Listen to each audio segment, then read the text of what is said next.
हाँ जी दोस्तों, सत श्री अकाल जी। मैं रमनदीप ਸਿੰਘ ਇੱਕ ਵਾਰੀ ਫਿਰ ਹਾਜ਼ਰ ਹਾਂ ਤੁਹਾਡੇ ਆਪਣੇ ਚੈਨਲ ਰਮਨ ਇੰਸਟੀਟਿਊਟ ਤੇ ਅਤੇ ਸਵਾਗਤ ਕਰਦਾ ਜੀ ਸਾਰਿਆਂ ਦਾ ਇੱਕ ਵਾਰ ਤੋਂ ਫਿਰ ਇਸ ਚੈਨਲ ਉੱਤੇ। ਸੋ ਵੀਡੀਓ ਸ਼ੁਰੂ ਕਰਨ ਤੋਂ ਪਹਿਲਾਂ ਰਿਕੁਐਸਟ ਹੈ ਕਿ ਜਿਹੜੇ ਵਿਦਿਆਰਥੀ ਇਸ ਚੈਨਲ ਤੇ ਪਹਿਲੀ ਵਾਰ ਆਏ ਨੇ ਉਹ ਚੈਨਲ ਨੂੰ ਸਬਸਕ੍ਰਾਈਬ ਕਰ ਲੈਣਾ ਤੇ ਨਾਲ ਹੀ ਬੈਲ ਆਈਕਨ ਤੇ ਕਲਿੱਕ ਕਰ ਲੈਣ ਤਾਂ ਜੋ ਤੁਹਾਨੂੰ ਜਿਹੜੀ ਆਉਣ ਵਾਲੀ ਲੇਟੈਸਟ ਵੀਡੀਓ ਉਹ ਸਭ ਤੋਂ ਪਹਿਲਾਂ ਮਿਲਦੀ ਰਹੇ। ਸੋ ਇਸ ਚੈਨਲ ਦੇ ਉੱਤੇ ਪੀਐਸ ਟੈਟ, ਸੀ ਟੈਟ, ਮਾਸਟਰ ਕੇਡਰ, ਐਨਟੀਟੀ ਤੇ ਪਟਵਾਰੀ ਦੇ ਐਗਜ਼ਾਮ ਦੇ ਨਾਲ ਸੰਬੰਧਿਤ ਵੀਡੀਓਜ਼ ਅਪਲੋਡ ਕੀਤੀਆਂ ਜਾਂਦੀਆਂ ਨੇ। ਉਹ ਤੁਸੀਂ ਪਲੇਲਿਸਟ ਦੇ ਵਿੱਚੋਂ ਜਾ ਕੇ ਆਪਣੇ ਵਿਸ਼ੇ ਦੇ ਅਕੋਰਡਿੰਗ ਅਤੇ ਆਪਣੇ ਕੋਰਸ ਦੇ ਅਕੋਰਡਿੰਗ ਦੇਖ ਸਕਦੇ ਹੈਗੇ ਹੋ। ਸੋ ਉਮੀਦ ਕਰਦਾ ਹਾਂ ਕਿ ਇਸ ਚੈਨਲ ਤੇ ਪਾਈਆਂ ਜਾਣ ਵਾਲੀਆਂ ਵੀਡੀਓਜ਼ ਤੁਹਾਡੇ ਲਈ ਕਾਫੀ ਹੈਲਪਫੁਲ ਰਹਿੰਦੀਆਂ ਹੋਣਗੀਆਂ। ਸੋ ਅੱਜ ਦੇ ਇਸ ਟੌਪਿਕ ਦੇ ਵਿੱਚ, ਅੱਜ ਦੀ ਇਸ ਕਲਾਸ ਦੇ ਵਿੱਚ ਅਸੀਂ ਡਿਸਕਸ ਕਰਾਂਗੇ ਯੂਨੀਕ ਬੁੱਕ ਦੇ ਜਿਹੜੇ MCQ ਨੇ। ਸੋ ਉਸ ਦੇ ਨਾਲ ਹੀ ਜਿਹੜੀ ਉਸਦੀ ਥਿਊਰੀ ਹੈ, ਮੀਨਸ ਉਸਦੀ ਜਿਹੜੀ ਐਕਸਪਲੇਨੇਸ਼ਨ ਹੈ ਉਹ ਵੀ ਨਾਲ ਆਪਾਂ ਡਿਸਕਸ ਕਰਾਂਗੇ ਤਾਂ ਕਿ ਤੁਸੀਂ ਕੁਐਸਚਨ ਦੀ ਜਿਹੜੀ ਡਿਟੇਲ ਹੈ ਉਸ ਬਾਰੇ ਵੀ ਸਮਝ ਸਕੋ। ਸੋ ਇਹ ਤੁਹਾਨੂੰ master cadre, NTT, patwari, PSPCL, Punjab police, supervisor, PS TET, SSC exam ਦੇ ਲਈ ਖਾਸ ਤੌਰ ਤੇ ਜਿਹੜੀ ਇਹ ਹੈਲਪਫੁਲ ਰਹੇਗੀ। ਸੋ WhatsApp ਗਰੁੱਪ ਜੁਆਇਨ ਕਰਨ ਦੇ ਲਈ ਤੁਸੀਂ ਇਸ ਨੰਬਰ ਦੇ ਉੱਪਰ ਕੰਟੈਕਟ ਕਰ ਸਕਦੇ ਹੋ, ਜਿੱਥੇ ਤੁਹਾਨੂੰ ਇਸ ਦੀਆਂ ਸਾਰੀਆਂ PDF ਜਿਹੜੀਆਂ ਨੇ ਉਹ ਮਿਲਦੀਆਂ ਰਹਿਣਗੀਆਂ। ਸੋ ਗਰੁੱਪ ਪੇਡ ਅਗਰ ਤੁਸੀਂ ਜੁਆਇਨ ਕਰਨਾ ਚਾਹੋ ਤਾਂ ਫੀਸ ਪੇ ਕਰਕੇ ਇਸ ਦੇ ਵਿੱਚ ਐਡ ਹੋ ਸਕਦੇ ਹੋ। ਵੀਡੀਓ ਨੂੰ ਲਾਈਕ ਕਰਨਾ, ਸ਼ੇਅਰ ਕਰਨਾ ਅਤੇ ਕਮੈਂਟ ਬਾਕਸ ਦੇ ਵਿੱਚ ਆਪਣੇ ਸੁਝਾਅ ਦੇਣੇ ਤੁਸੀਂ ਨਾ ਭੁੱਲਿਆ ਕਰੋ। ਅਤੇ ਜਿਹੜੇ ਵਿਦਿਆਰਥੀ ਨਵੇਂ ਆਉਂਦੇ ਹੁੰਦੇ ਨੇ ਉਹ ਪਲੀਜ਼ ਚੈਨਲ ਨੂੰ ਸਬਸਕ੍ਰਾਈਬ ਜ਼ਰੂਰ ਕਰ ਲਿਆ ਕਰੋ। ਤਾਂ ਸ਼ੁਰੂ ਕਰਦੇ ਹਾਂ ਸੈਸ਼ਨ ਅੱਜ ਦਾ। ਸੋ ਫਸਟ ਕੁਐਸਚਨ ਰਹੂਗਾ ਜੀ ਅੱਜ ਦਾ 11 ਨੰਬਰ ਕੁਐਸਚਨ ਹੈ। ਸੋ ਇਸ ਤੋਂ ਪਹਿਲਾਂ ਫਸਟ ਪਾਰਟ ਜਿਹੜਾ ਹੈ ਉਹ ਕੰਪਲੀਟ ਹੈ, ਉਹ ਤੁਸੀਂ ਪਲੇਲਿਸਟ ਦੇ ਵਿੱਚੋਂ ਜਾ ਕੇ ਦੇਖ ਸਕਦੇ ਹੈਗੇ ਹੋ।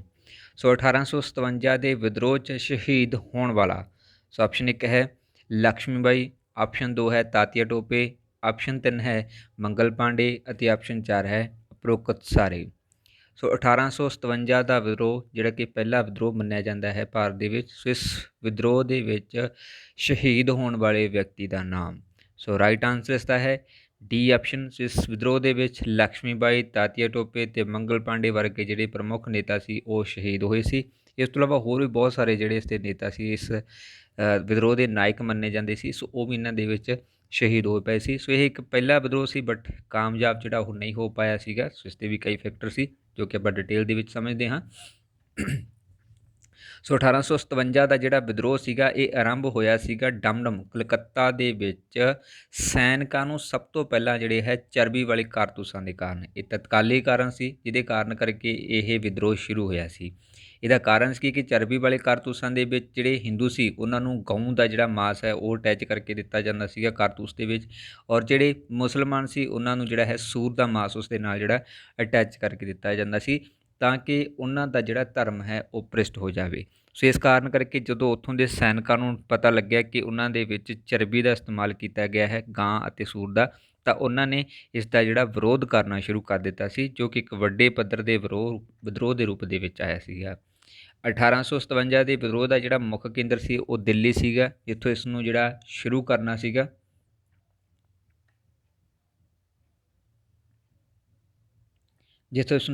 ਸੀਗਾ। ਔਰ ਇਸ ਦਾ ਜਿਹੜਾ ਦਿਨ ਹੈ ਉਹ ਫਿਕਸ ਕੀਤਾ ਗਿਆ ਸੀਗਾ 31 ਮਈ 1857 ਨੂੰ। ਇਸ ਦਿਨ ਜਿਹੜਾ ਹੈ ਪੂਰੇ ਭਾਰਤ ਦੇ ਵਿੱਚ ਇਹ ਵਿਦਰੋਹ ਸ਼ੁਰੂ ਕਰਨਾ ਸੀ, ਪਰ ਕੁਝ ਕਾਰਨਾਂ ਦੇ ਕਰਕੇ ਇਹ ਵਿਦਰੋਹ ਪਹਿਲਾਂ ਸ਼ੁਰੂ ਹੋ ਗਿਆ ਸੀ, ਯਾਨੀ ਕਿ 29 ਮਾਰਚ ਨੂੰ ਸ਼ੁਰੂ ਹੋ ਗਿਆ ਸੀ, ਜਿਸ ਦੇ ਕਾਰਨ ਕਰਕੇ ਇਹ ਵਾਲਾ ਵਿਦਰੋਹ ਜਿਹੜਾ ਹੈ ਉਹ ਕਾਮਯਾਬ ਨਹੀਂ ਹੋ ਪਾਇਆ ਸੀਗਾ, ਅਸਕਸੈਸਫੁਲ ਰਿਹਾ, ਯਾਨੀ ਕਿ ਅਸਫਲ ਰਿਹਾ ਸੀ, ਜਿਹਦੇ ਕਾਰਨ ਕਰਕੇ ਇਸ 'ਤੇ ਕੋਈ ਰਿਜ਼ਲਟ ਜਿਹੜੇ ਹੈ ਉਹ ਨਹੀਂ ਦੇਖਣ ਨੂੰ ਮਿਲੇ ਸੀਗੇ। ਹਾਲਾਂਕਿ ਬਹੁਤ ਵੱਡੇ ਪੱਧਰ ਦਾ ਜਿਹੜਾ ਹੈ ਇਹ ਇੱਕ ਵਿਦਰੋਹ ਸ਼ੁਰੂ ਕੀਤਾ ਗਿਆ ਸੀਗਾ।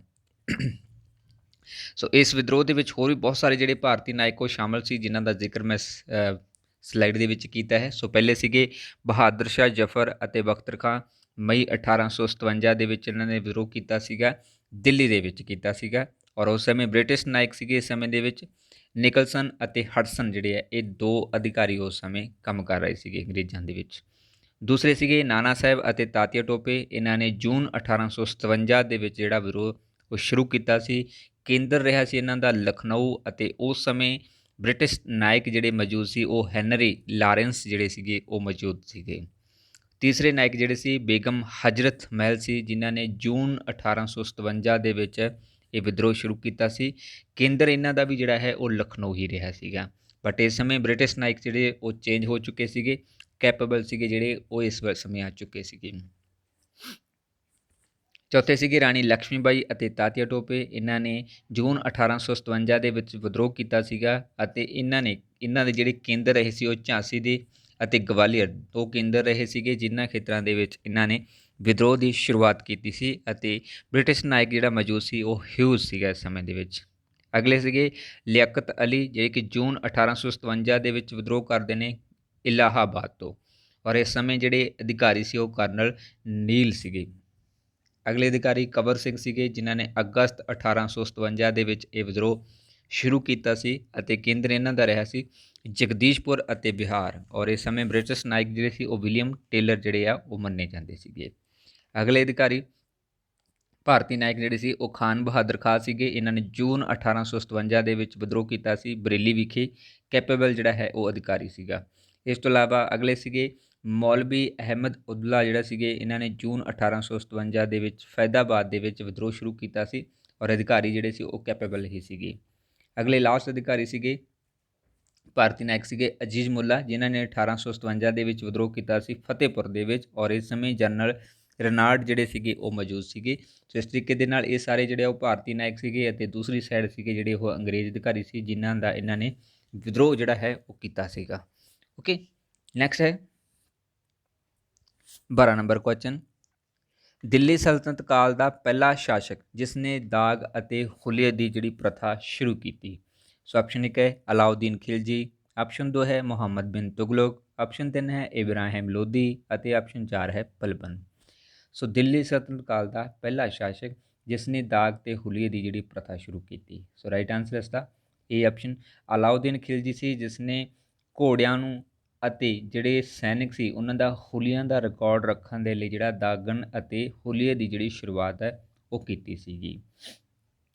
ਘੋੜਿਆਂ ਨੂੰ ਦਾਗਿਆ ਜਾਂਦਾ ਸੀ, ਜਿਹਦੇ ਉੱਪਰ ਨਿਸ਼ਾਨੀ ਲਗਾਈ ਜਾਂਦੀ ਸੀ ਕਿ ਸਾਡੀ ਸੈਨਾ ਦਾ ਜਿਹੜਾ ਘੋੜਾ ਹੈ ਜਾਂ ਸਾਡੇ ਸਲਤਨਤ ਦਾ ਹੈ, ਮੀਨਸ ਜੋ ਅਲਾਉਦੀਨ ਖਿਲਜੀ ਨੇ ਨਿਰਧਾਰਿਤ ਕੀਤਾ ਸੀ, ਅਤੇ ਸੈਨਿਕਾਂ ਦਾ ਜਿਹੜਾ ਹੈ ਉਹ ਹੁਲੀਆ ਰਿਕਾਰਡ ਕੀਤਾ ਜਾਂਦਾ ਸੀ ਤਾਂ ਕਿ ਪਹਿਚਾਣ ਰਹੇ ਕਿ ਉਹ ਸਾਡੇ ਸੈਨਿਕ ਨੇ ਜਾਂ ਕਿਸੇ ਹੋਰ ਦੇ ਹੈ ਕਿ ਨਹੀਂ। ਸੋ ਇਸ ਚੀਜ਼ ਦੇ ਲਈ ਇਹਨਾਂ ਨੇ ਘੋੜਿਆਂ ਨੂੰ ਦਾਗਣ ਅਤੇ ਸੈਨਿਕਾਂ ਦਾ ਜਿਹੜਾ ਹੁਲੀਏ ਦਾ ਰਿਕਾਰਡ ਰੱਖਣ ਦੀ ਸ਼ੁਰੂਆਤ ਜਿਹੜੀ ਹੈ ਉਹ ਕਰ ਲਈ ਸੀਗੀ। ਨੈਕਸਟ ਕੁਐਸਚਨ ਹੈ 13 ਨੰਬਰ।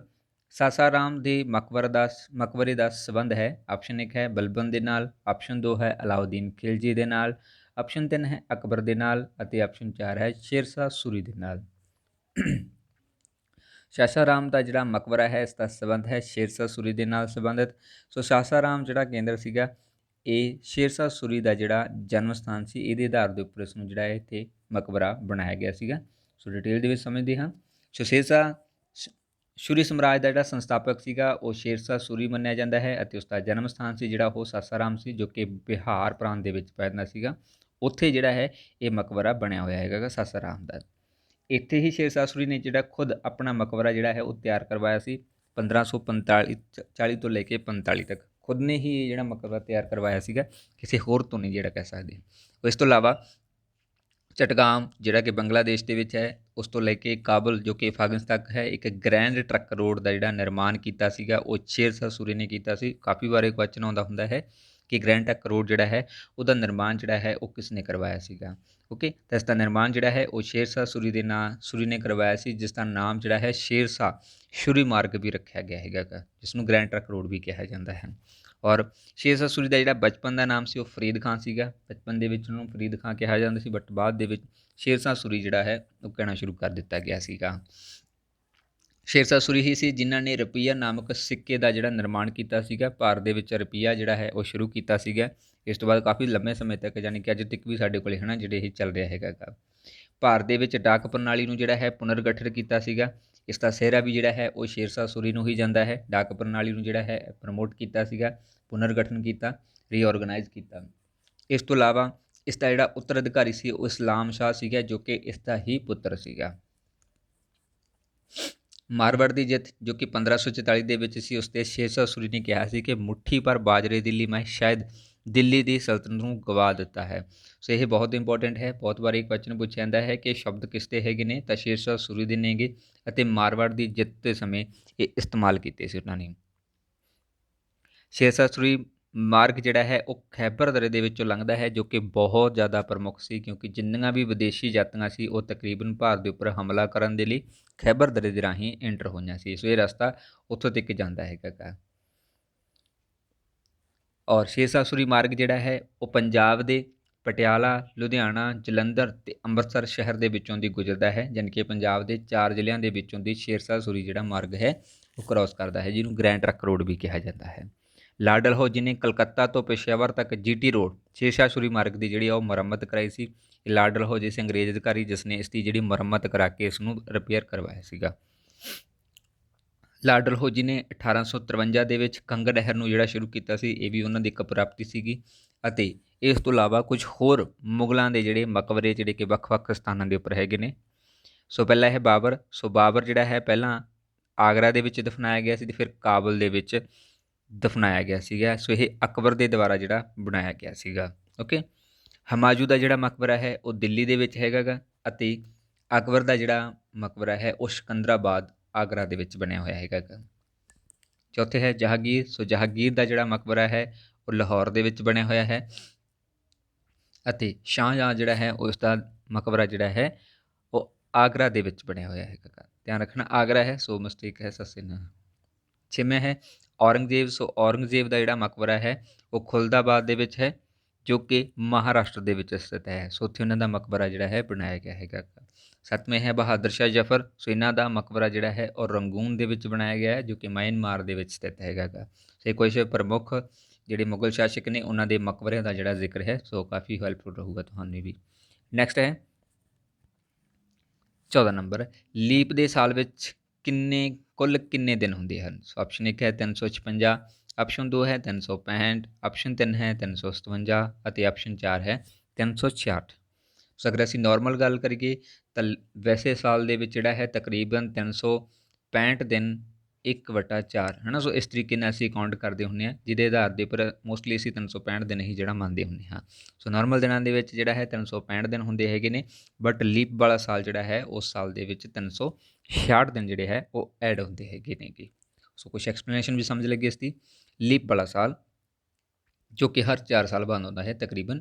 ਸੋ ਕੀ ਪ੍ਰਕਿਰਿਆ ਹੈ ਕਿ ਜਿਹੜੀ ਧਰਤੀ ਹੈ ਇਹ ਸੂਰਜ ਦੇ ਦੁਆਲੇ ਆਪਣਾ ਇੱਕ ਚੱਕਰ 365 ਦਿਨਾਂ 5 ਘੰਟੇ 48 ਮਿੰਟ 46 ਸੈਕਿੰਡ ਦੇ ਵਿੱਚ ਪੂਰਾ ਕਰਦੀ ਹੈਗੀ ਹੈ, ਜਿਹਦੇ ਕਾਰਨ ਕਰਕੇ 365 ਦਿਨ ਤਾਂ ਪੂਰੇ ਹੋ ਜਾਂਦੇ ਨੇ, ਬਟ ਜਿਹੜੇ 5 ਘੰਟੇ 48 ਮਿੰਟ 46 ਸੈਕਿੰਡਸ ਨੇ ਇਹਨਾਂ ਨੂੰ ਜਿਹੜਾ ਹੈ ਇਕੱਠਾ ਕੀਤਾ ਜਾਂਦਾ ਹੈ। ਮੀਨਸ ਕਿ ਇੱਕ ਸਾਲ ਦੇ ਵਿੱਚ ਐਡ ਨਹੀਂ ਕੀਤਾ ਜਾਂਦਾ, ਇਹਨਾਂ ਨੂੰ ਚੌਥੇ ਸਾਲ ਦੇ ਵਿੱਚ ਜਿਹੜਾ ਹੈ ਨਾ 4 ਵਾਰ ਜਦੋਂ ਆਪਾਂ ਐਡ ਕਰਦੇ ਹਾਂ 5 ਘੰਟੇ 48 ਮਿੰਟ ਤੋਂ, ਤਾਂ 24 ਘੰਟੇ ਜਿਹੜੇ ਹੈ ਉਹ ਐਡ ਹੋ ਜਾਂਦੇ ਹੈਗੇ ਨੇਗੇ ਟੋਟਲ ਜਦੋਂ ਬਣਦੇ ਹੈਗੇ ਆ, ਜਿਹਦੇ ਆਧਾਰ ਦੇ ਉੱਪਰ ਕੀ ਹੁੰਦਾ ਹੈ ਕਿ ਚੌਥੇ ਸਾਲ ਜਿਹੜਾ ਹੈ ਇਹ 5 ਘੰਟਿਆਂ ਨੂੰ ਜੋੜ ਕੇ ਟੋਟਲ ਜਦੋਂ 24 ਘੰਟੇ ਹੋ ਜਾਂਦਾ, ਤਾਂ ਉਸ ਸਾਲ ਦੇ ਵਿੱਚ ਅਸੀਂ 365 ਦਿਨਾਂ ਤੋਂ 366 ਦਿਨਾਂ ਦੇ ਵਿੱਚ ਤਬਦੀਲ ਕਰ ਦੇਣੇ ਹੈਗੇ ਆ। ਅਤੇ 366 ਦਿਨ ਜਿਹੜੇ ਆ ਤਬਦੀਲ ਕੀਤੇ ਜਾਂਦੇ ਨੇਗੇ ਲੀਪ ਵਾਲੇ ਸਾਲ ਦੇ ਵਿੱਚ, ਜੋ ਕਿ ਹਰ 4 ਸਾਲਾਂ ਬਾਅਦ ਹੁੰਦਾ ਹੈ।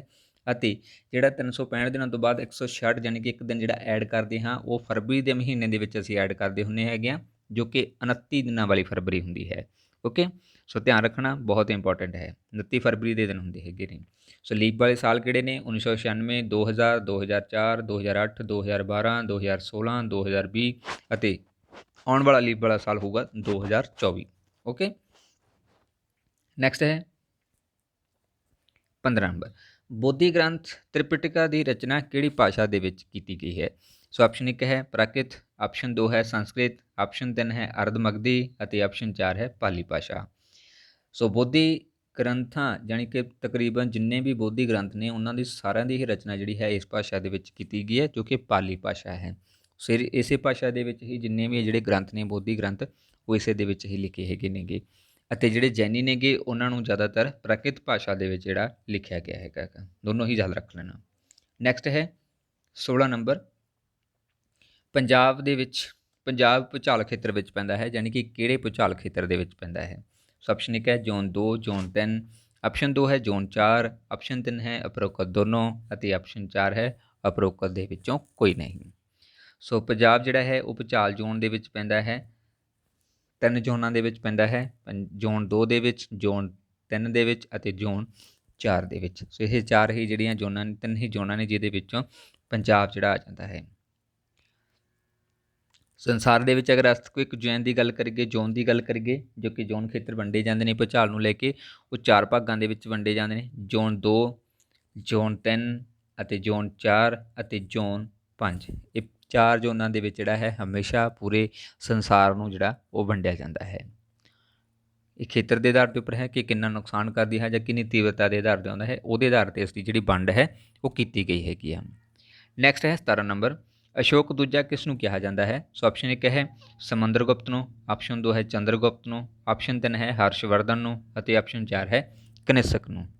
ਤਾਂ ਅਸ਼ੋਕ ਦੂਜਾ ਜਿਹੜਾ ਹੈ ਇਹਨਾਂ ਦੇ ਵਿੱਚੋਂ ਕਿਹਾ ਜਾਂਦਾ ਹੈ ਕਨਿਸ਼ਕ ਨੂੰ, ਸੋ ਜੋ ਕਿ ਕੁਸ਼ਾਨ ਵੰਸ਼ ਦਾ ਸਭ ਤੋਂ ਸ਼ਕਤੀਸ਼ਾਲੀ ਸ਼ਾਸਕ ਮੰਨਿਆ ਜਾਂਦਾ ਸੀਗਾ। ਤਾਂ ਕੁਸ਼ਾਨ ਵੰਸ਼ ਦਾ ਸਭ ਤੋਂ ਸ਼ਕਤੀਸ਼ਾਲੀ ਸ਼ਾਸਕ ਸੀਗਾ ਕਨਿਸ਼ਕ, ਜਿਸ ਨੇ 78 ਈਸਵੀ ਦੇ ਵਿੱਚ ਸ਼ਕ ਸੰਮਤ ਦੀ ਸ਼ੁਰੂਆਤ ਕੀਤੀ ਸੀਗੀ, ਜਿਸ ਨੂੰ ਕਿ ਅੱਜ ਭਾਰਤ ਸਰਕਾਰ ਵੀ ਜਿਹੜੀ ਹੈ ਉਹ ਪ੍ਰਯੋਗ ਦੇ ਵਿੱਚ ਲਿਆਉਂਦੀ ਹੈ। ਅੱਜ ਵੀ ਉਸ 'ਤੇ ਜਿਹੜੀ ਵਰਤੋਂ ਹੈ ਕੀਤੀ ਜਾਂਦੀ ਹੈ, ਜਿਸ ਦੀ ਸਥਾਪਨਾ 78 ਈਸਵੀ ਦੇ ਵਿੱਚ ਕਨਿਸ਼ਕ ਨੇ ਕੀਤੀ ਸੀ, ਸ਼ਕ ਸੰਮਤ ਵਾਲੀ। ਕਨਿਸ਼ਕ ਦੇ ਰਾਜ ਦੀਆਂ ਦੋ ਰਾਜਧਾਨੀਆਂ ਸੀਗੀਆਂ। ਕਨਿਸ਼ਕ ਦੇ ਰਾਜ ਦੀਆਂ ਦੋ ਰਾਜਧਾਨੀਆਂ ਸੀਗੀਆਂ, ਇੱਕ ਸੀ ਪੇਸ਼ਾਵਰ ਅਤੇ ਦੂਸਰੀ ਮਥੁਰਾ, ਯਾਨੀ ਕਿ ਦੋ ਰਾਜਧਾਨੀਆਂ ਜਿਹੜੀਆਂ ਹੈ ਉਹ ਕਨਿਸ਼ਕ ਦੇ ਰਾਜ ਦੇ ਵਿੱਚ ਹੀ ਦੇਖਣ ਨੂੰ ਮਿਲਦੀਆਂ ਨੇ ਭਾਰਤੀਆਂ। ਇਸ ਦੇ ਦਰਬਾਰ ਦੇ ਵਿੱਚ ਚਰਕ, ਅਸ਼ਵਕੋਸ਼, ਨਾਗਾਰਜੁਨ, ਮਾਧੂਮਤਸੂਤਰ ਜਿਹੜੇ ਸੀਗੇ ਇਹ ਪ੍ਰਮੁੱਖ ਵਿਦਵਾਨ ਵੀ ਜਿਹੜੇ ਹੈ ਇਸ ਦੇ ਦਰਬਾਰ ਦੇ ਵਿੱਚ ਮੌਜੂਦ ਸੀਗੇ। ਅਕਸਰ ਇਹਨਾਂ ਬਾਰੇ ਜਿਹੜਾ ਹੈ ਪੁੱਛ ਲਿਆ ਜਾਂਦਾ ਹੁੰਦਾ ਹੈ, ਸੋ ਇਸ ਨੂੰ ਵੀ ਧਿਆਨ 'ਚ ਰੱਖਣਾ। ਗੰਧਾਰ ਅਤੇ ਮਥੁਰਾ ਸ਼ੈਲੀ ਦਾ ਵਿਕਾਸ ਵੀ ਜਿਹੜਾ ਹੈ ਉਹ ਕਨਿਸ਼ਕ ਦੇ ਕਾਰਜਕਾਲ ਦੇ ਦੌਰਾਨ ਹੀ ਹੋਇਆ ਸੀਗਾ। ਇਸ ਦੌਰਾਨ ਇਹ ਕਾਫੀ ਵਿਕਸਿਤ ਹੋ ਚੁੱਕੇ ਸੀਗੇ ਔਰ ਕਨਿਸ਼ਕ ਦੇ ਸਮੇਂ ਚੌਥੀ ਬੌਧ ਸੰਮਤੀ ਜਿਹੜੀ ਸੀਗੀ ਉਹ ਹੋਈ ਸੀਗੀ, ਜੋ ਕਿ ਬੌਧ ਧਰਮ ਦੇ ਨਾਲ ਸੰਬੰਧਿਤ ਹੈ। ਉਸ ਦੀ ਜਿਹੜੀ ਚੌਥੀ ਬੌਧ ਸੰਮਤੀ ਸੀਗੀ ਉਹ ਵੀ ਕਨਿਸ਼ਕ ਦੇ ਕਾਲ ਦੇ ਦੌਰਾਨ ਹੀ ਹੋਈ ਸੀਗੀ। ਸੋ ਕੁਛ ਜਿਹੜੀ ਵਿਕਰਮ ਸੰਮਤੀਆਂ ਹੁੰਦੀਆਂ ਨੇ, ਸੋ ਉਸ ਬਾਰੇ ਹੈ ਜੋ ਤੁਹਾਨੂੰ ਦੱਸਿਆ ਗਿਆ ਹੈ। ਸੋ ਜਿਹੜੀ ਵਿਕਰਮ ਸੰਮਤੀ ਹੈ ਉਸ ਦੀ ਸਥਾਪਨਾ ਹੋਈ ਸੀਗੀ 58 ਈਸਵੀ ਪੂਰਵ ਦੇ ਵਿੱਚ, ਅਤੇ ਸ਼ਕ ਸੰਮਤੀ ਜਿਨ੍ਹਾਂ ਦੀ ਸਥਾਪਨਾ 78 ਈਸਵੀ ਪੂਰਵ ਦੇ ਵਿੱਚ ਕੀਤੀ ਸੀਗੀ, ਜਿਹੜੀ ਕਿ ਇਕੱਲੀ ਈਸਵੀ ਦੇ ਵਿੱਚ ਹੈ ਜਿਹੜੀ ਕਿ ਕਨਿਸ਼ਕ ਦੇ ਦੁਆਰਾ ਸਥਾਪਿਤ ਕੀਤੀ ਗਈ ਸੀ, ਜਿਸ ਨੂੰ ਅੱਜ ਵੀ ਭਾਰਤ ਸਰਕਾਰ ਜਿਹੜੀ ਹੈ ਉਹ ਫੋਲੋ ਕਰਦੀ ਹੈ। ਗੁਪਤ ਸਾਮੰਤ ਜਿਹੜੇ ਇਸ ਦੀ ਸਥਾਪਨਾ ਹੋਈ ਸੀ 320 ਈਸਵੀ ਪੂਰਵ ਦੇ ਵਿੱਚ, ਅਤੇ ਕਾਲ ਸੰਮਤੀ ਜਿਹੜੀ 102 ਈਸਵੀ ਪੂਰਵ ਦੇ ਵਿੱਚ ਸਥਾਪਨਾ ਕੀਤੀ ਗਈ ਸੀ ਇਸ ਦੀ, ਅਤੇ ਇਲਾਹੀ ਸੰਮਤ ਜਿਸ ਨੂੰ ਫਸਲੀ ਸੰਮਤ ਕਿਹਾ ਜਾਂਦਾ ਹੈ ਇਸ ਨੂੰ 1585 ਦੇ ਵਿੱਚ ਅਕਬਰ ਨੇ ਸੂਰਜ ਨੂੰ ਆਧਾਰ ਬਣਾ ਕੇ ਜਿਹੜਾ ਹੈ ਚਲਾਇਆ ਸੀਗਾ। ਸੂਰਜ ਦੇ ਆਧਾਰ ਦੇ ਉੱਪਰ ਇਸ ਨੂੰ ਜਿਹੜਾ ਫੋਲੋ ਕੀਤਾ ਜਾਂਦਾ ਸੀਗਾ। ਸ਼ਾਹਜਹਾਂ ਨੇ ਜਿਹੜਾ ਹੈ ਇਲਾਹੀ ਸੰਮਤ ਨੂੰ ਖਤਮ ਕਰਕੇ ਹਿਜਰੀ ਸੰਮਤ ਦੀ ਜਿਹੜੀ ਹੈ ਸ਼ੁਰੂਆਤ ਕੀਤੀ ਸੀ, ਜਿਹਦੇ ਦੌਰਾਨ ਅਸੀਂ ਹੈ ਨਾ ਕੈਲੰਡਰਾਂ ਦਾ ਇਸਤੇਮਾਲ ਕਰਦੇ ਹਾਂ। ਸੋ ਸਾਰੀ ਤਬਦੀਲੀ ਕੀਤੀ ਸੀਗੀ ਇਹ ਵੱਖ-ਵੱਖ ਤਰੀਕੇ ਦੇ ਨਾਲ। ਓਕੇ, ਨੈਕਸਟ ਹੈ 18 ਨੰਬਰ, ਭਾਰਤੀ ਰਾਸ਼ਟਰੀ ਝੰਡੇ ਜੋ ਕਿ ਅਜੋਕਾ ਡਿਜ਼ਾਈਨ ਹੈ ਉਹ ਤਿਆਰ ਕੀਤਾ ਸੀ। ਆਪਸ਼ਨ 1 ਹੈ ਐਨੀ ਬੈਸਟ ਨੇ, ਆਪਸ਼ਨ 2 ਹੈ ਸਰੋਜਨੀ ਨਾਇਡੂ ਨੇ, ਆਪਸ਼ਨ 3 ਹੈ ਬੰਗਾਲੀ ਵੈਕੂਰਾ 1916 ਦੇ ਵਿੱਚ, ਅਤੇ ਆਪਸ਼ਨ 4 ਹੈ ਵਿਜੇ ਲక్ష్ਮੀ ਪੰਡਤ। ਸੋ ਭਾਰਤੀ ਰਾਸ਼ਟਰੀ ਝੰਡੇ ਦਾ ਜਿਹੜਾ ਡਿਜ਼ਾਈਨ ਹੈ ਜੋ ਵਰਤਮਾਨ ਸਮੇਂ ਹੈ, ਸੋ ਇਸ ਡਿਜ਼ਾਈਨ ਨੂੰ ਜਿਹੜਾ ਤਿਆਰ ਕੀਤਾ ਸੀ ਬੰਗਾਲੀ ਵੈਕੇਰ ਨੇ ਕੀਤਾ ਸੀਗਾ, ਜੋ ਕਿ 1916 ਦੇ ਵਿੱਚ ਜਨਮੇ ਸੀਗੇ। ਸੋ 1931 ਦੇ ਵਿੱਚ ਕਰਾਚੀ ਦੇ ਵਿਖੇ, ਧਿਆਨ ਰੱਖਣਾ 1931 ਦੇ ਵਿੱਚ ਕਰਾਚੀ ਵਿਖੇ ਤਿਰੰਗੇ ਦੇ ਵਿੱਚ ਚੱਕਰ ਨੂੰ ਕਾਂਗਰਸ ਕਮੇਟੀ ਦੇ ਦੁਆਰਾ ਅਪਣਾਇਆ ਗਿਆ ਸੀ। ਸੋ ਤਿਰੰਗਾ ਸੀ, ਉਹਦੇ ਵਿੱਚ ਇੱਕ ਚੱਕਰ ਜਿਹੜਾ ਹੈ ਜਿਸ ਨੂੰ ਅਸ਼ੋਕ ਚੱਕਰ ਕਹਿੰਦੇ ਹਾਂ, ਉਸ ਨੂੰ 1931 ਦੇ ਵਿੱਚ ਕਰਾਚੀ ਦੇ ਵਿੱਚ ਕਾਂਗਰਸ ਕਮੇਟੀ ਦੇ ਦੁਆਰਾ ਅਪਣਾਇਆ ਗਿਆ ਸੀ। ਅਤੇ 22 ਜੁਲਾਈ 1947 ਨੂੰ ਅਸ਼ੋਕ ਚੱਕਰ ਤੇ ਰਾਸ਼ਟਰੀ ਚੱਕਰ ਨੂੰ ਜਿਹੜਾ ਹੈ ਦੋਨਾਂ ਨੂੰ ਅਪਣਾਇਆ ਗਿਆ ਸੀਗਾ। ਓਕੇ, ਔਰ ਹਰ ਸਾਲ 26 ਜਨਵਰੀ ਨੂੰ ਰਾਜਪਥ ਤੇ ਦੇਸ਼ ਦਾ ਰਾਸ਼ਟਰਪਤੀ ਤਿਰੰਗਾ ਲਹਿਰਾਉਂਦਾ ਹੈ। ਵੈਰੀ ਇੰਪੋਰਟੈਂਟ ਹੈ ਕਿ 26 ਜਨਵਰੀ ਨੂੰ ਜਿਹੜਾ ਹੈ ਉਹ ਰਾਸ਼ਟਰਪਤੀ ਝੰਡਾ ਲਹਿਰਾਉਂਦਾ ਹੈ, ਅਤੇ 15 ਅਗਸਤ ਨੂੰ ਜਿਹੜਾ ਹੈ ਉਹ ਪ੍ਰਧਾਨ ਮੰਤਰੀ ਦਿੱਲੀ ਦੇ ਲਾਲ ਕਿਲ੍ਹੇ ਦੇ ਉੱਪਰ, ਜੋ ਕਿ ਲਾਹੌਰੀ ਗੇਟ ਹੈ, ਉੱਥੇ ਇਸ ਝੰਡੇ ਨੂੰ ਲਹਿਰਾਉਂਦਾ ਹੈ। ਸੋ ਵੈਰੀ ਇੰਪੋਰਟੈਂਟ ਹੈ ਕਿ 26 ਜਨਵਰੀ ਨੂੰ ਰਾਸ਼ਟਰਪਤੀ ਅਤੇ 15 ਅਗਸਤ ਨੂੰ ਪ੍ਰਧਾਨ ਮੰਤਰੀ ਲਾਲ ਕਿਲ੍ਹੇ ਦੇ ਉੱਪਰ ਇੱਕ ਝੰਡਾ ਲਹਿਰਾਉਂਦਾ ਹੈ। ਰਾਸ਼ਟਰਪਤੀ ਜਿਹੜਾ ਹੈ ਉਹ ਰਾਜਪਥ ਦੇ ਉੱਪਰ, ਅਤੇ ਪ੍ਰਧਾਨ ਮੰਤਰੀ ਜਿਹੜਾ ਹੈ ਉਹ ਲਾਲ ਕਿਲ੍ਹੇ ਦੇ ਵਿੱਚ ਲਾਹੌਰੀ ਗੇਟ ਦੇ ਉੱਪਰ। ਓਕੇ, ਪੰਡਿਤ ਜਵਾਹਰ ਲਾਲ ਨਹਿਰੂ ਸੀ ਜਿਸ ਨੇ ਸਭ ਤੋਂ ਵੱਧ ਵਾਰ ਇਸ ਝੰਡੇ ਨੂੰ ਲਹਿਰਾਇਆ ਸੀ, ਮੋਸਟਲੀ 17 ਵਾਰ। ਠੀਕ ਹੈ, ਭਾਰਤ ਦਾ ਇੱਕੋ ਇੱਕ ਰਾਜਨੀਤਿਕ ਲੀਡਰ ਹੈ ਜਿਸ ਨੇ ਸਭ ਤੋਂ ਵੱਧ ਵਾਰ ਇਸ ਝੰਡੇ ਨੂੰ ਲਹਿਰਾਇਆ ਸੀਗਾ, ਟੋਟਲ 17 ਵਾਰ। ਅਤੇ ਇੰਦਰਾ ਗਾਂਧੀ ਨੇ ਜਿਹੜਾ ਹੈ 16 ਵਾਰ ਇਸ ਨੂੰ ਲਹਿਰਾਇਆ ਸੀਗਾ, ਅਤੇ ਸਰਦਾਰ ਮੋਹਨ ਸਿੰਘ ਨੇ ਜਿਹੜਾ ਹੈ ਜੋ ਕਿ 14ਵੇਂ ਪ੍ਰਧਾਨ ਮੰਤਰੀ ਸੀਗੇ, ਉਹਨਾਂ ਨੇ 10 ਵਾਰ, ਅਤੇ ਅਟਲ ਬਿਹਾਰੀ ਵਾਜਪਾਈ ਨੇ 6 ਵਾਰ ਲਾਲ ਕਿਲ੍ਹੇ ਦੇ ਉੱਪਰ ਤਿਰੰਗਾ ਜਿਹੜਾ ਹੈ ਉਹ ਲਹਿਰਾਇਆ ਸੀ। ਸੋ ਗਿਣਤੀ ਵੀ ਜਿਹੜੀ ਹੈ ਉਹ ਯਾਦ ਰੱਖਣਾ। ਨੈਕਸਟ ਹੈ 19 ਨੰਬਰ, ਭਾਰਤ ਦੀ ਸੰਵਿਧਾਨ ਸਭਾ ਦਾ ਗਠਨ ਦਾ ਆਧਾਰ ਸੀ। ਸੋ ਆਪਸ਼ਨ 1 ਹੈ ਕੈਬਨਿਟ ਮਿਸ਼ਨ ਪਲਾਨ, ਆਪਸ਼ਨ 2 ਹੈ ਭਾਰਤੀ ਸੁਤੰਤਰਤਾ ਅਧਿਨਿਯਮ, ਆਪਸ਼ਨ 3 ਹੈ ਰਾਜ ਵਿਧਾਨ ਮੰਡਲ ਦਾ ਪ੍ਰਸਤਾਵ, ਅਤੇ ਆਪਸ਼ਨ 4 ਹੈ ਉਪਰੋਕਤ ਸਾਰੇ ਹੀ। ਤਾਂ ਭਾਰਤੀ ਸੰਵਿਧਾਨ ਸਭਾ ਦਾ ਗਠਨ ਦਾ ਆਧਾਰ ਇਹਨਾਂ ਦੇ ਵਿੱਚੋਂ ਰਿਹਾ ਸੀ ਕੈਬਨਿਟ ਮਿਸ਼ਨ। ਸੋ ਕੈਬਨਿਟ ਮਿਸ਼ਨ ਜਿਹੜਾ ਹੈ ਉਹ ਪ੍ਰਮੁੱਖ ਸੀ, ਜਿਹਦੇ ਆਧਾਰ ਦੇ ਉੱਪਰ ਭਾਰਤੀ ਸੰਵਿਧਾਨ ਸਭਾ ਦਾ ਗਠਨ ਜਿਹੜਾ ਹੈ ਉਹ ਕੀਤਾ ਗਿਆ ਸੀਗਾ। ਇਸ ਤੋਂ ਇਲਾਵਾ ਕੁਝ ਹੋਰ ਇੰਪੋਰਟੈਂਟ ਐਸਪੈਕਟ ਨੇ ਇਸ ਦੇ ਨਾਲ ਸੰਬੰਧਿਤ। ਕਿ 1942 ਦੇ ਵਿੱਚ ਕ੍ਰਿਪਸ ਮਿਸ਼ਨ ਆਇਆ ਸੀ, ਜਿਹੜਾ ਕਿ ਲਾਰਡ ਲਿਨਥਵੇ ਦੇ ਸਮੇਂ ਆਇਆ ਸੀਗਾ। ਸੋ ਜਿਸ ਦਾ ਉਦੇਸ਼ ਸੀਗਾ ਭਾਰਤ ਦੇ ਲਈ ਸੰਵਿਧਾਨ ਸਭਾ ਦਾ ਯੋਜਨਾ ਕਰਨਾ, ਜੋ ਕਿ 1942 ਦੇ ਵਿੱਚ ਆਇਆ ਸੀਗਾ। ਮੇਨ ਕੰਮ ਸੀਗਾ ਕਿ ਭਾਰਤ ਦੇ ਲਈ ਸੰਵਿਧਾਨ ਸਭਾ ਦਾ ਗਠਨ ਕੀਤਾ ਜਾਵੇ। ਦੇਸ਼ ਦੇ ਸੰਵਿਧਾਨ ਦੇ ਸਿਧਾਂਤ ਨਿਰਧਾਰਿਤ ਕਰਨ ਦੇ ਲਈ ਬੰਬਈ ਦੇ ਵਿੱਚ ਮੋਤੀ ਲਾਲ ਨਹਿਰੂ ਦੀ ਪ੍ਰਧਾਨਗੀ ਹੇਠ 1928 ਦੇ ਵਿੱਚ ਇੱਕ ਸੰਮੇਲਨ ਹੋਇਆ ਸੀਗਾ, ਅਤੇ ਇਸ ਸੰਮੇਲਨ ਨੂੰ ਉਹਨਾਂ ਨੇ ਨਾਮ ਦਿੱਤਾ ਸੀਗਾ ਨਹਿਰੂ ਰਿਪੋਰਟ ਦੇ ਨਾਮ ਨਾਲ। ਨਹਿਰੂ ਰਿਪੋਰਟ ਦੇ ਨਾਮ ਨਾਲ, ਅਤੇ ਇਹ ਰਿਪੋਰਟ ਜਿਹੜੀ ਉਹ ਪੇਸ਼ ਕੀਤੀ ਗਈ ਸੀ ਕਿ 10 ਅਗਸਤ 1928 ਨੂੰ। ਵੈਰੀ ਵੈਰੀ ਇੰਪੋਰਟੈਂਟ ਹੈ। ਨਹਿਰੂ ਰਿਪੋਰਟ ਜਿਹੜੀ ਹੈ ਉਹ 10 ਅਗਸਤ 1928 ਨੂੰ ਪੇਸ਼ ਕੀਤੀ ਗਈ ਸੀਗੀ। ਔਰ ਇਹ ਭਾਰਤੀਆਂ ਦੁਆਰਾ ਦੇਸ਼ ਦੇ ਲਈ ਸੰਵਿਧਾਨ ਨਿਰਮਾਣ ਦਾ ਪਹਿਲਾ ਯਤਨ ਸੀਗਾ ਕਿ ਮਿਲ ਕੇ ਜਿਹੜਾ ਹੈ ਸੰਵਿਧਾਨ ਦੀ ਇੱਕ ਕੋਸ਼ਿਸ਼ ਕੀਤੀ ਗਈ ਸੀ ਕਿ ਸੰਵਿਧਾਨ ਜਿਹੜਾ ਹੈ ਉਹ ਬਣਾ ਲਿਆ ਜਾਵੇ। ਭਾਰਤ ਦੀ ਸੰਵਿਧਾਨ ਸਭਾ ਦਾ ਉਲੇਖ ਪਹਿਲੀ ਵਾਰ ਜਿਹੜਾ ਹੈ 1922 ਦੇ ਵਿੱਚ ਮਹਾਤਮਾ ਗਾਂਧੀ ਨੇ ਕੀਤਾ ਸੀਗਾ। ਧਿਆਨ ਰੱਖਣਾ ਕਿ ਸੰਵਿਧਾਨ ਸਭਾ ਦਾ ਪਹਿਲੀ ਵਾਰ ਉਲੇਖ ਜਿਹੜਾ ਸੀ ਉਹ ਮਹਾਤਮਾ ਗਾਂਧੀ ਨੇ 1922 ਦੇ ਵਿੱਚ ਕੀਤਾ ਸੀਗਾ। ਅਗਲੇ ਹੈ ਬੀ ਨੰਬਰ, ਭਾਰਤੀ ਰੇਲਵੇ ਨੂੰ ਕਿੰਨੇ ਜ਼ੋਨਾਂ ਦੇ ਵਿੱਚ ਵੰਡਿਆ ਗਿਆ ਹੈ? ਆਪਸ਼ਨ 1 ਹੈ 16, ਆਪਸ਼ਨ 2 ਹੈ 17, ਆਪਸ਼ਨ 3 ਹੈ 8 ਅਤੇ ਆਪਸ਼ਨ 4 ਹੈ 12। ਤਾਂ ਭਾਰਤੀ ਰੇਲਵੇ ਨੂੰ ਤਕਰੀਬਨ ਜਿਹੜਾ ਹੈ 17 ਜ਼ੋਨਾਂ ਦੇ ਵਿੱਚ ਵੰਡਿਆ ਗਿਆ ਹੈ, ਜੋ ਕਿ ਵੱਖ-ਵੱਖ ਜ਼ੋਨਾਂ ਦੇ ਨਾਲ ਕ੍ਰੀਏਟ ਕੀਤੀਆਂ ਗਈਆਂ ਨੇਗੀਆਂ। ਟੋਟਲ ਜਿਹੜੀਆਂ ਹੈ 17 ਜ਼ੋਨਾਂ ਜਾਂਦੀਆਂ ਹੈਗੀਆਂ ਨੇ। ਸੋ ਰੇਲਵੇ ਜਿਹੜਾ ਹੈ ਭਾਰਤ ਦਾ ਸਭ ਤੋਂ ਵੱਡਾ ਸਿਸਟਮ ਹੈ, ਜਿਹਦੇ ਵਿੱਚ ਸਭ ਤੋਂ ਵੱਧ ਕਰਮਚਾਰੀ ਵੀ ਕੰਮ ਕਰਦੇ ਹੈਗੇ ਨੇ। ਇਸ ਤੋਂ ਇਲਾਵਾ ਸਭ ਤੋਂ ਵੱਡਾ ਜ਼ੋਨ ਜਿਹੜਾ ਹੈ ਇਹਨਾਂ ਦੇ ਵਿੱਚੋਂ ਨਦਰਨ ਰੇਲਵੇ ਹੈਗਾ ਗਾ, ਜੋ ਕਿ ਉੱਤਰ ਦੀ ਜਿਹੜੀ ਰੇਲਵੇ ਹੈ ਉਹ ਸਭ ਤੋਂ ਵੱਡਾ ਜ਼ੋਨ ਮੰਨਿਆ ਜਾਂਦਾ ਹੈ ਇਹਨਾਂ 17 ਦੇ ਵਿੱਚੋਂ। ਅਤੇ ਸਭ ਤੋਂ ਛੋਟਾ ਜਿਹੜਾ ਹੈ ਜਾਂ ਸਭ ਤੋਂ ਨਵਾਂ ਜਿਹੜਾ ਹੈ ਉਹ 2010 ਦੇ ਵਿੱਚ ਬਣਿਆ ਸੀ, ਜਿਹੜਾ ਕਿ ਮੈਟਰੋ ਰੇਲ ਕੋਲਕਾਤਾ ਕਹਾਉਂਦਾ ਹੈ। ਇਹ ਸਭ ਤੋਂ ਛੋਟਾ ਹੈ ਅਤੇ ਸਭ ਤੋਂ ਨਵਾਂ ਵੀ ਹੈਗਾ ਗਾ, ਇਹ ਵੀ ਧਿਆਨ 'ਚ ਰੱਖਣਾ ਹੈ। ਭਾਰਤੀ ਰੇਲਵੇ ਦਾ ਰਾਸ਼ਟਰੀਕਰਨ ਜਿਹੜਾ ਹੈ ਉਹ 1950 ਦੇ ਵਿੱਚ ਕੀਤਾ ਗਿਆ ਸੀ, ਜਿਸ ਦੇ ਲੈਵਲ ਦੇ ਉੱਪਰ ਸਾਰਾ ਦਾ ਸਾਰਾ ਇਹਨਾਂ ਦਾ ਨੈਸ਼ਨਲਾਈਜੇਸ਼ਨ ਹੋ ਗਿਆ ਸੀਗਾ 1950 ਦੇ ਵਿੱਚ। ਔਰ ਇਸ ਦਾ ਮੁੱਖ ਦਫ਼ਤਰ ਜਿਹੜਾ ਹੈ ਰੇਲਵੇ ਦਾ ਉਹ ਦਿੱਲੀ ਦੇ ਵਿੱਚ ਸਥਿਤ ਹੈਗਾ ਗਾ। ਅਤੇ ਭਾਰਤੀ ਰੇਲਵੇ ਹੀ ਸਭ ਤੋਂ ਵੱਡਾ ਅਦਾਰਾ ਹੈ ਜਿਸ ਦੇ ਵਿੱਚ ਸਭ ਤੋਂ ਵੱਧ ਕਰਮਚਾਰੀ ਜਿਹੜੇ ਨੇ ਉਹ ਕੰਮ ਕਰਦੇ ਨੇ। ਤਕਰੀਬਨ 16 ਲੱਖ ਦੇ ਕਰੀਬ ਕਰਮਚਾਰੀ ਕੰਮ ਕਰਦੇ ਹੈਗੇ ਨੇਗੇ। ਔਰ ਭਾਰਤੀ ਰੇਲਵੇ ਜਿਹੜੀ ਹੈਗੀ ਇਸ ਨੂੰ 3 ਪ੍ਰਕਾਰ ਦੇ ਰੇਲ ਮਾਰਗਾਂ ਦੇ ਵਿੱਚ ਵੰਡਿਆ ਗਿਆ ਹੈ। 3 ਪ੍ਰਕਾਰ ਦੀਆਂ ਜਿਹੜੀਆਂ ਕਿਸਮਾਂ ਨੇ ਇਸ ਦੀਆਂ ਰੇਲ ਦੀਆਂ, ਜੋ ਪਟਰੀ ਦੀਆਂ ਹੁੰਦੀਆਂ ਹੈਗੀਆਂ ਨੇ। ਡੈਕਵੀਨ ਭਾਰਤ ਦੀ ਪਹਿਲੀ ਬਿਜਲੀ ਨਾਲ ਚੱਲਣ ਵਾਲੀ ਰੇਲ ਸੀ। ਸੋ ਵੈਰੀ ਵੈਰੀ ਇੰਪੋਰਟੈਂਟ, ਯਾਦ ਰੱਖਣਾ। ਡੈਕਵੀਨ ਭਾਰਤ ਦੀ ਪਹਿਲੀ ਬਿਜਲੀ ਨਾਲ ਚੱਲਣ ਵਾਲੀ ਰੇਲ ਸੀਗੀ ਇਹ। ਭਾਰਤੀ ਰੇਲ ਮਾਰਗ ਦੀ ਜਿਹੜੀ ਕੁੱਲ ਲੰਬਾਈ ਬਣਦੀ ਹੈ ਉਹ 63,974 ਕਿਲੋਮੀਟਰ ਬਣਦੀ ਹੈ ਪੂਰੇ ਭਾਰਤ ਦੇ ਵਿੱਚ। ਅਤੇ ਭਾਰਤੀ ਰੇਲ ਬੋਰਡ ਦੀ ਸਥਾਪਨਾ 1905 ਦੇ ਵਿੱਚ ਲਾਰਡ ਕਰਜ਼ਨ ਦੇ ਸਮੇਂ ਕੀਤੀ ਗਈ ਸੀ। ਉਸਨੇ ਹੀ ਇਸ ਨੂੰ ਸਟੈਬਲਿਸ਼ ਕਰ ਦਿੱਤਾ ਸੀਗਾ। ਓਕੇ, ਸੋ ਇਹ ਸੀ ਅੱਜ ਦੇ ਸਾਡੇ MCQ, ਜੋ ਕਿ ਯੂਨੀਕ ਦੀ ਬੁੱਕ ਦੇ ਵਿੱਚੋਂ ਲਏ ਗਏ ਨੇ, ਬਹੁਤ ਜ਼ਿਆਦਾ ਇੰਪੋਰਟੈਂਟ ਸੀਗੇ। ਸੋ ਨਾਲ ਹੀ ਕੁਐਸਚਨ ਅਤੇ ਥਿਊਰੀ ਦੋਨੋਂ ਐਡ ਕੀਤੀਆਂ ਗਈਆਂ, ਜੋ ਤੁਹਾਨੂੰ ਕਾਫੀ ਕੁਝ ਜਿਹੜਾ ਸਿੱਖਣ ਦੀ ਮਦਦ ਕਰਨੀਆਂ। ਸੋ WhatsApp ਗਰੁੱਪ ਜੁਆਇਨ ਕਰਨ ਦੇ ਲਈ ਤੁਸੀਂ ਇਸ ਨੰਬਰ ਦੇ ਉੱਪਰ ਕੰਟੈਕਟ ਕਰ ਸਕਦੇ ਹੋ। ਵੀਡੀਓ ਨੂੰ ਲਾਈਕ ਕਰਨਾ, ਸ਼ੇਅਰ ਕਰਨਾ ਅਤੇ ਕਮੈਂਟ ਬਾਕਸ ਦੇ ਵਿੱਚ ਆਪਣੇ ਸੁਝਾਅ ਦੇਣੇ ਤੁਸੀਂ ਨਾ ਭੁੱਲਿਆ ਕਰੋ। ਅਤੇ ਜਿਹੜੇ ਵਿਦਿਆਰਥੀ ਨਵੇਂ ਆਉਂਦੇ ਹੁੰਦੇ ਨੇ ਉਹ ਪਲੀਜ਼ ਚੈਨਲ ਨੂੰ ਸਬਸਕ੍ਰਾਈਬ ਜ਼ਰੂਰ ਕਰ ਲਿਆ ਕਰੋ। Thank you so much.